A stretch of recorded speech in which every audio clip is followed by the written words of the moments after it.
Bonsoir encore à toutes et à tous, et merci d'être venus aussi nombreux juste quelques jours avant Noël. Comme nous le savons tous, Monaco, c'est plus de 40 ans de croissance ininterrompue qui a permis d'apporter à notre pays le bien-être et la prospérité que nous connaissons. Chez Horizon Monaco, nous posons la question: voulons-nous que ça continue pour nous, pour nos enfants et nos petits-enfants? Nous savons tous que le monde est en pleine mutation et que la crise ne s'est pas arrêtée aux portes de notre principauté. Nous avons besoin de nous adapter, nous avons besoin de développer un projet ambitieux, pas dogmatique, mais pragmatique. Nous faire confiance le 10 février prochain, c'est vous permettre de savoir exactement où vous allez dans les prochaines années. Car c'est bien un véritable contrat moral de législature que nous vous proposons. C'est une vision ambitieuse de ce que seront les moteurs de la croissance de demain. Le futur, pour nous, ce n'est pas demain, c'est déjà hier. Et nous n'avons perdu que trop de temps. Notre engagement est clair: identifier les potentialités du futur, adapter à notre taille et nos atouts, et préparer notre pays aux enjeux des 20 prochaines années.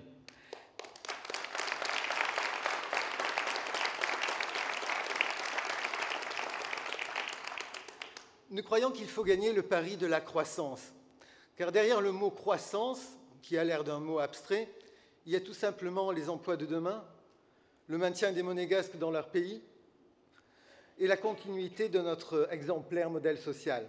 Et même si la croissance ne se décrète pas, je peux vous assurer qu'elle se construit, elle se prépare.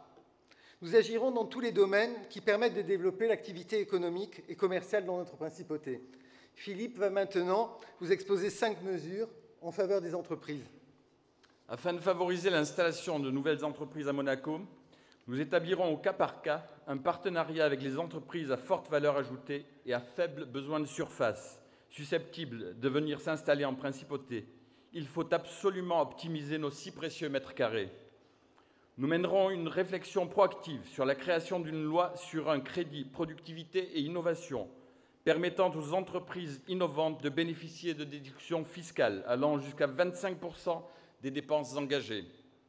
L'économie du futur est celle du savoir et de la connaissance, moins consommatrice de surface que les activités de production traditionnelles. Pour accroître l'activité commerciale de manière plus harmonieuse, pour que vous ayez enfin envie de faire votre shopping à Monaco et non pas à Nice ou à Cannes, nous créerons une commission spéciale de l'urbanisme commercial avec tous les acteurs concernés.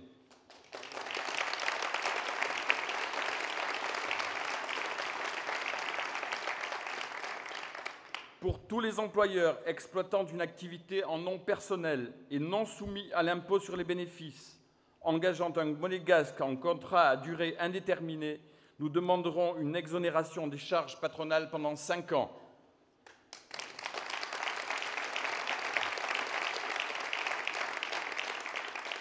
Pour les entreprises soumises à l'impôt sur les bénéfices, nous permettrons la déduction des charges patronales pendant 5 ans sous la forme d'un crédit d'impôt pour favoriser l'embauche d'un jeune monégasque. Tout doit être en effet tenté pour garder nos enfants ici, dans notre pays, chez nous, et ne pas les faire fuir ailleurs.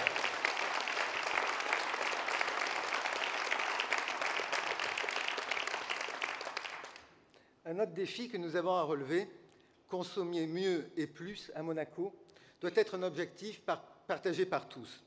Nous devons proposer un nouveau développement de l'offre commerciale avec une approche quartier par quartier. Mais si l'offre commerciale s'adresse à la fois aux résidents et aux touristes, elle doit aussi s'adresser aux salariés non résidents qui représentent, et cela est aussi un de nos particularismes, plus de 85% des emplois occupés à Monaco. Nous devons donc tout mettre en œuvre pour qu'une partie de ces 45 000 salaires versés par Monaco puissent aussi être dépensés à Monaco afin d'augmenter nos recettes de TVA. Nous avons déjà ici et maintenant un potentiel de consommation qui n'est à notre avis pas assez exploité. Marc, tu le sais, nous irons chercher de nouvelles marques internationales, des locomotives à forte notoriété et à fort potentiel qui pourront drainer une clientèle régionale captive. Nous agrandirons le centre commercial de Fontvieille en y intégrant les cinémas et en l'inscrivant dans une approche globale du commerce monégasque de manière à préserver les équilibres commerciaux et à redonner la vie à notre cité. Afin de relancer la consommation et l'activité commerciale, nous créerons une carte de fidélité monégasque donnant droit à des réductions commerciales pour les clients qui choisissent de consommer dans les commerces de Monaco.